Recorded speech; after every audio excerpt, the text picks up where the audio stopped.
दोस्तों, डिप्रेशन क्या सिर्फ उदासी है? कई लोग कहते हैं कि स्ट्रॉन्ग बनो, अपनी सोच बदलो, इससे डिप्रेशन ठीक हो जाएगा। लेकिन दोस्तों, ऐसा सच में नहीं होता। डिप्रेशन के पीछे हमारे ब्रेन में बहुत सारे न्यूरोकेमिकल सर्किट या फिर कभी-कभी स्ट्रक्चरल चेंजेज भी होते हैं। आज हम इस वीडियो में इन्हीं के बारे में बात करेंगे और इनको समझने की कोशिश करेंगे। दोस्तों, जैसा कि आप जानते हैं, डिप्रेशन सिर्फ सैडनेस नहीं है।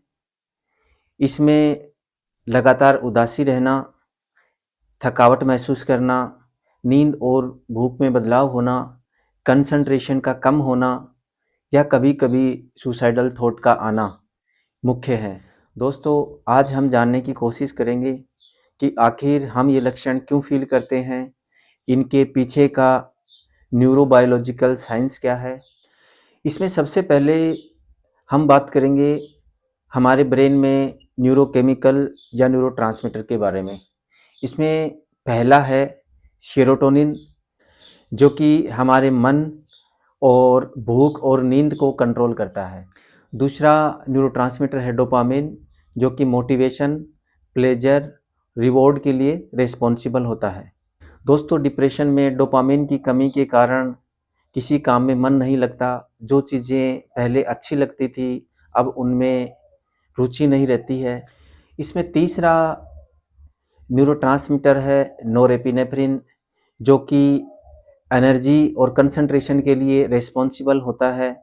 इस न्यूरोट्रांसमीटर की कमी के कारण डिप्रेस्ड पर्सन बहुत ज़्यादा थकावट का सामना करता है और अक्सर उसे कंसंट्रेशन की प्रॉब्लम रहने लगती है। दोस्तों, अभी हमने न्यूरोट्रांसमीटर के बारे में बात की। आगे हम बात करना चाहते हैं कि आखिर ब्रेन के अंदर डिप्रेशन में स्ट्रक्चरल क्या-क्या चेंजेज होते हैं। इसकी हम बात करें तो इसमें पहला पार्ट आता है हिप्पोकैम्पस का। क्रोनिक स्ट्रेस में दोस्तों देखा गया है कि हिप्पोकैम्पस की साइज श्रिंक हो जाती है, छोटी हो जाती है।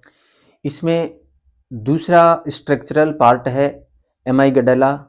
दोस्तों, क्रोनिक स्ट्रेस में एमाइगडाला बहुत ज़्यादा ओवर एक्टिव हो जाता है, जिसके कारण फियर एंड वरी बढ़ जाती हैं और नेगेटिव इमोशंस बहुत ज़्यादा स्ट्रॉन्ग हो जाते हैं। इसमें दोस्तों अगला पार्ट है pre frontal cortex. Chronic depression में प्री फ्रंटल कॉर्टेक्स की एक्टिविटी कम हो जाती है। एक्टिविटी कम होने के कारण व्यक्ति डिसीजन नहीं ले पाता है और नेगेटिव थिंकिंग बढ़ने लगती है।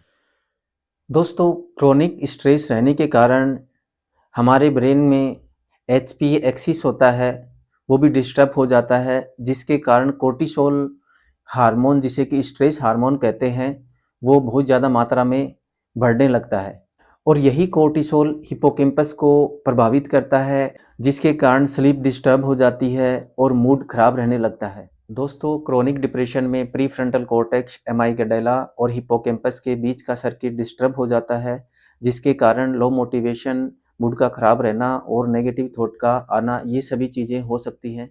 और दोस्तों, आज के टाइम में जो भी डिप्रेशन का ट्रीटमेंट है, फार्माकोलॉजिकल मैनेजमेंट या फिर नॉन फार्माकोलॉजिकल मैनेजमेंट, इनके पीछे का कंसेप्ट यही है कि कैसे न्यूरोकेमिकल चेंजेज और स्ट्रक्चरल चेंजेज को ठीक किया जाए और न्यूरोप्लास्टिसिटी को इंक्रीज किया जाए, जिससे कि हम क्रोनिक डिप्रेशन के कारण हो रहे हमारे दिमाग के अंदर चेंजेज को रिवर्स कर सकें, उसको ठीक कर सकें।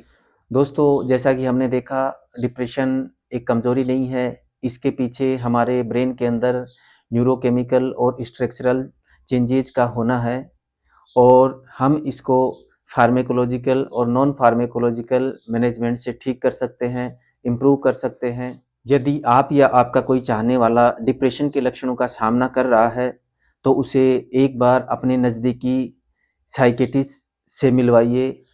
और दोस्तों, यदि आपको और भी ऐसी ही मेंटल हेल्थ से जुड़ी जानकारी चाहिए, तो हमारे चैनल को सब्सक्राइब कीजिए और फॉलो कीजिए। नमस्कार।